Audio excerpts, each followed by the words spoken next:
अब व्यास जी ने सुखदेव जी को ऐसा क्यों कहा कि जल्दी वापस आ जाना? क्योंकि श्री सुखदेव जी के मन में संन्यास का भाव उत्पन्न हो गया था। तो व्यास जी को डर था कि कहीं मेरा पुत्र मुझे छोड़कर वहीं से किसी अन्य स्थान न चले जाए। इसलिए उन्होंने कहा कि तुम राजा जनक जी से मिलकर वापस मेरे पास ही आना। सुखदेव जी कहते हैं कि ठीक है, और वो अपने पिताजी को प्रणाम करते हैं और मिथिला के लिए निकल पड़ते हैं। सुखदेव जी 2 वर्षों में मेरू पर्वत और 1 वर्ष में हिमालय को पार करते हैं। वो किसी विमान में बैठकर नहीं गए, पैदल यात्रा की। तो उन्हें मिथिला जाने में 3 वर्ष लगे। जब वो मिथिला पहुंचे तो सुखदेव जी को आया जानकर राजा जनक जी बहुत प्रसन्न हुए और उसी समय अपने सैनिकों को भेजा और उन्हें आदरपूर्वक अपने महल ले आए।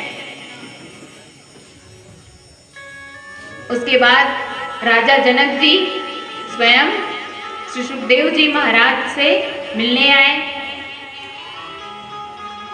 और कहा कि बताइए किस कारण से आपका आगमन हुआ है। सुखदेव जी महाराज कहते हैं कि आप गृहस्थ आश्रम में रहते हुए विदेह कैसे हुए? क्या कोई व्यक्ति गृहस्थ आश्रम में रहते हुए भी भक्ति कर सकता है? राजा जनक कहते हैं कि हम गृहस्थ आश्रम में रहते हुए भी प्रभु की भक्ति कर सकते हैं, माता की सेवा कर सकते हैं। जनक जी कहते हैं कि इंद्रियां बड़ी बलवान होती हैं, हम उसे अपने वश में नहीं कर सकते। हम कोई दुर्लभ वस्तु देखते हैं तो हमें उसे पाने की इच्छा होती है। कोई सुंदर चीज देखते हैं तो हमारे मन में ये भाव होता है कि ये हमारे पास होता। तो ये हमारी मन की इंद्रियां हमारे नियंत्रण में नहीं होती है। यदि मनुष्य भोजन करने में, शयन करने में,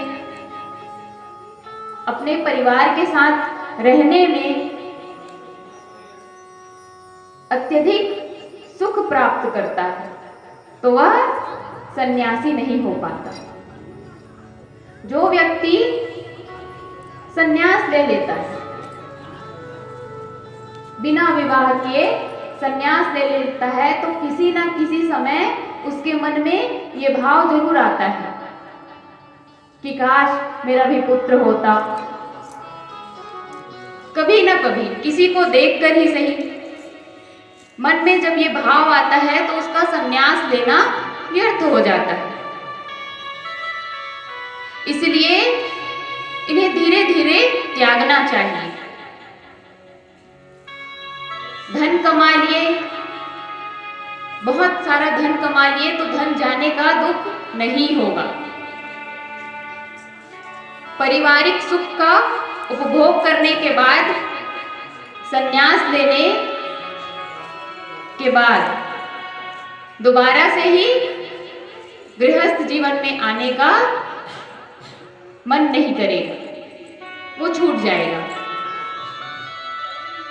इसीलिए मन की शांति के लिए धीरे धीरे सबका त्याग करना चाहिए, क्योंकि ऊंचे स्थान पर सोने वाला मनुष्य नीचे गिरता है, लेकिन नीचे स्थान पर सोने वाला मनुष्य कभी भी नीचे नहीं गिरता।